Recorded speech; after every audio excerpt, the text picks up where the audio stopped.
Okay, it's 21 minutes past, so I'm going to go. Hopefully everyone Mm. is back, had some coffee, went to the bathroom, um, etc. And it's like really hard always going after Jake because he's so good at culture and stuff. But one of the things that I have to remind myself about um, is that like actually when you think about synthesis and you think about like Mike's point around strategy, I mean culture eating strategy for breakfast, it's like it's a very interesting um I mean, it sounds like very obvious, but like actually they're very different things. Culture and strategy. Like if you think about what is strategy, strategy is often very much a top-down type of thing. It's something that's decided by the few and then driven down into the kind of company and into the organization, and it's kind of like an army type hierarchical thing. And I think actually, I mean, maybe even the word strategy comes from some sort of military, because you've got strategies and tactics and stuff, right? But it often talks about like this top down type of thing, whereas culture is this like very interesting thing which like flips that whole thing around. Culture is something that every single person in the organization owns, right? I mean, everybody contributes to culture. Everybody has the ability to break culture and to like make it cuck or make it good and look after it, right? So, and what happens is it's actually like I mean, the kind of bottom up, right? Well, I mean, I hate to think about hierarchies. For me, like I like to think about graphs.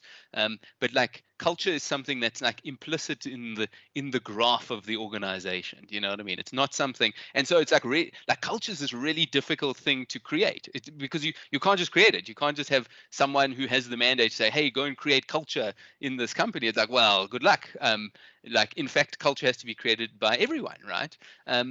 And that's really like super cool. So when I joined Synthesis in 2000 and something, um, it was like a very small company actually. It was like I don't know how many people, but maybe it was like 9 people or something. And so culture was like really easy actually, because you could look around the room and you saw all the other 8 people, and it was like, hey, we can literally decide over lunch to like behave in a certain way and value certain things. And it's like, well, culture is like pretty easy to manufacture. Do you know what I mean? With a group of, and it's like, and you know this, right? I mean, you've got friends and family and stuff, and you have this like implicit culture that goes along with that group, right?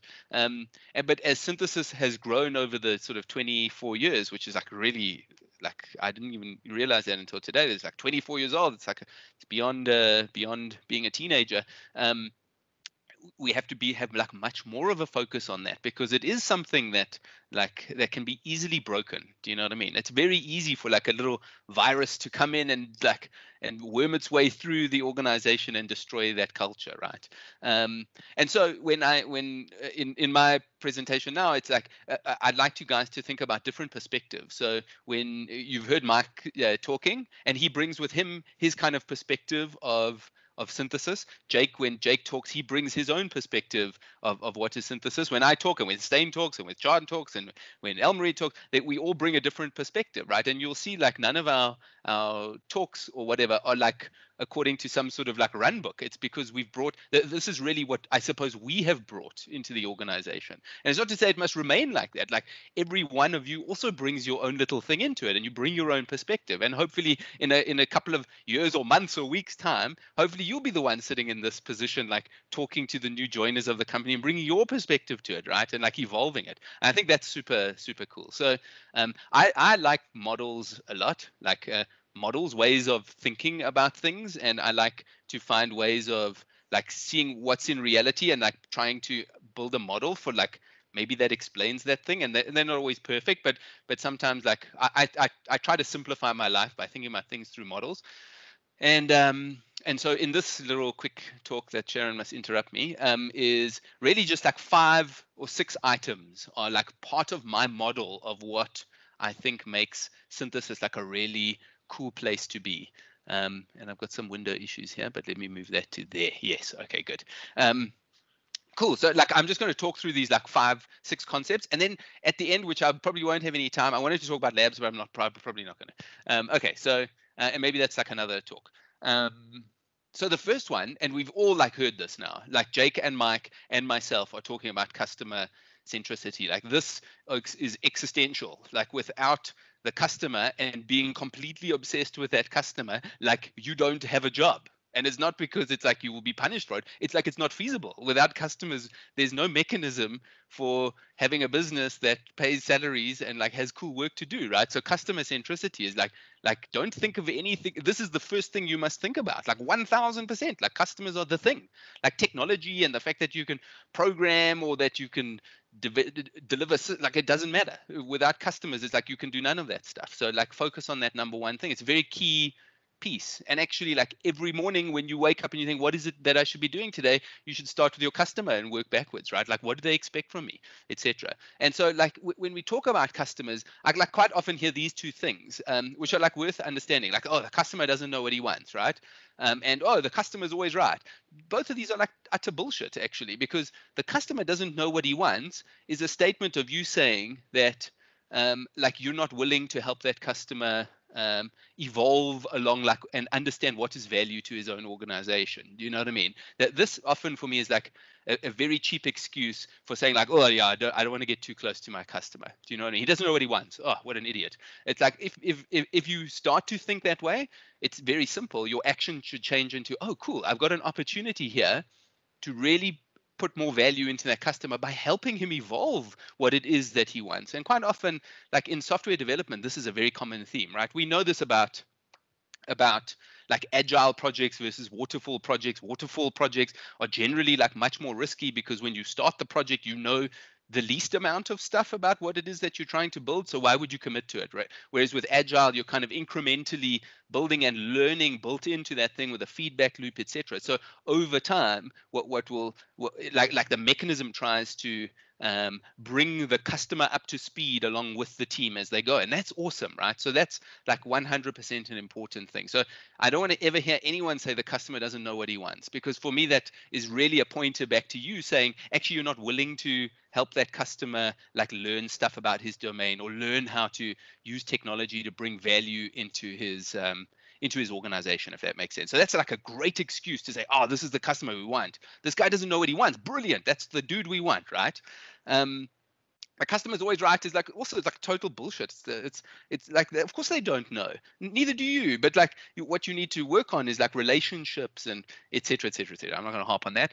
Be the positive influence. This is very for me. This has been like a super secret around customers. When for example, starting with Investec in the mid 2000 to 2005 or whenever, like we'd go into that environment and it was quite a negative environment. There were technology teams and product teams and etc. and different private banks versus wealth, etc. All this kind of stuff.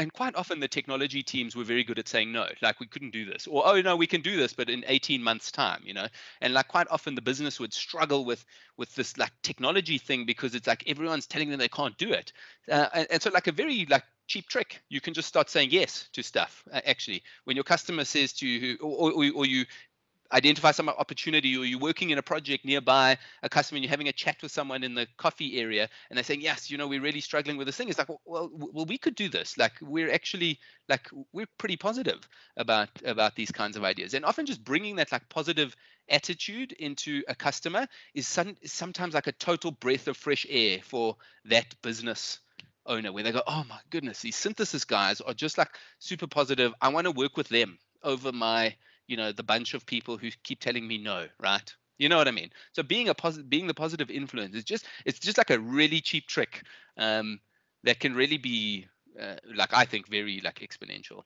The next thing is expectations. Like, okay, customers, like very important. Second of all, expectations. You've got to figure this out. So expectations are this thing, and I think it talks a little bit to Jake's honesty kind of point. Managing expectations is really about coming to grips with honesty, and it's like, and there's like kind of three rings of it. It's like what are your expectations? Number two, it's synthesis. What are synthesis's expectations? And expectations is like this malleable thing, right? Expectations are not fixed; they change all the time, and so it's up to you to push them and make sure that they represent what is true. Do you know what I mean? So pushing expectations to be closer to reality is very important. And this is a trick. It's like there's some easy things to do here. It's like be honest, and be honest really early. Like if you can do that, you've basically managed expectations up front. Do you know what I mean? Like having expectations diverge from reality over time is a train wreck about to occur. It's a guaranteed train wreck into the future. Whereas you can adjust these things on a daily, weekly, monthly basis to avoid any train wrecks. And it's just really through being open, honest, transparent, and managing expectations. So it's a very key point. Maybe it seems very obvious, but to me it wasn't actually. I won't go into details why. The third one is professionalism. What? Okay. Yes. Wow, that's terrible. Okay, professionalism. I've only got 3 more things, I think. So I won't harp on it. So synthesis definitely has and I'm not sure if you picked it up yet, but we've got a very light management style. It's like, it's not the strategy driven down type of organization. It's a culture and bottom up type of thing. So what that means is that from a management perspective, things are light. It means, it's not to say that it's non-existent. It's just that you're not going to be told on a day-to-day basis or week-to-week basis what to do. However, there is a management team around that you can pull on, right? And it's really up to you to show that professionalism, to say, hey, you know what, like this is potentially going to be a problem, or this is something where I'm lacking, or the customer's got an issue here. And it's to go and pull on the organization to assist you, because we've got the solution to almost every problem. There's a shelf and a toolbox of tools and people and processes and everything that you need in order to do your job. And maybe you don't know about them, and that's totally fine. And it's to go and figure those out, right? So importantly, you're not going to be told what to do. Like, very often, it's for you to go, oh, you know what, I need to like get the wheel off this car and I need a certain kind of spanner. Like, who can I, like, guys, do we have this spanner? Yes, let's go and see if we can find a spanner, right? There are people that will help you with that kind of stuff. Customer equals for me is a very important thing. So it's like, you should be, when you're working on a project with a customer, and it doesn't matter who that customer is. It could be a bank, or it could even be an internal customer. It could be the Halo project. It could be like whatever. It could be Luke and Stain as your customer. Is being a customer equal. So like, in your mind, it's important to figure this out. Like, we do not want to be subservient to our customers. We are not subservient to them. It's absolutely a partnership and an equal standing with them. And so it's actually up to you to create that environment. Do you know what I mean? To be equal with your customer and have a voice, and that way you create more of a partnership kind of relationship, as opposed to a supplier vendor supplier type of relationships. We must avoid those, because that's not our model. We actually are terrible in a vendor supplier kind of universe. That's more of a top-down strategy hierarchy type of behavior. So creating a customer equal is very important. Listening is super important. When you sit in a meeting and maybe you know the answer, let the customer talk through stuff. Let your team talk through stuff and use their own words to echo that stuff back. Another like cheap trick. Always describe solutions in terms of the words that the problem was described to you in, right? And it's like, sometimes that's a bit tricky, because different people speak in different languages. You have to be the one that adapts to those different languages, etc.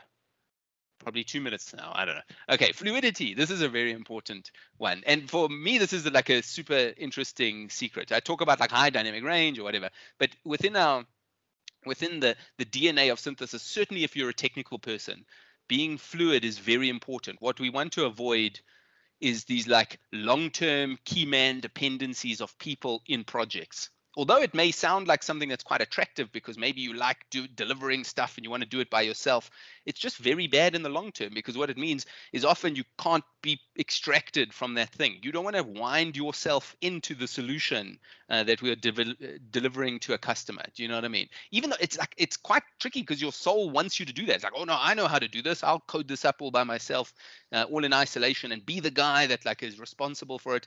And that can be very satisfying, but know that what that means is you are harder to extract, you know what I mean, onto something new. So fluidity is very important, like being more transparent, having the ability to take on different kinds of things over time. And that might seem quite scary, because, you know, maybe if you're new in this domain, it's like, you know, I have a very limited skill set, I feel, and like, you know, things are quite tricky. But over time, you will become a master of these things. And for me, certainly becoming a master of many things is a good idea. It gives you good fluidity. And you don't have to necessarily go incredibly deep into those things, but like being fairly broad and being able to take on different problems allows you to go deep into a variety of different things. So for me, being fluid is a very natural point.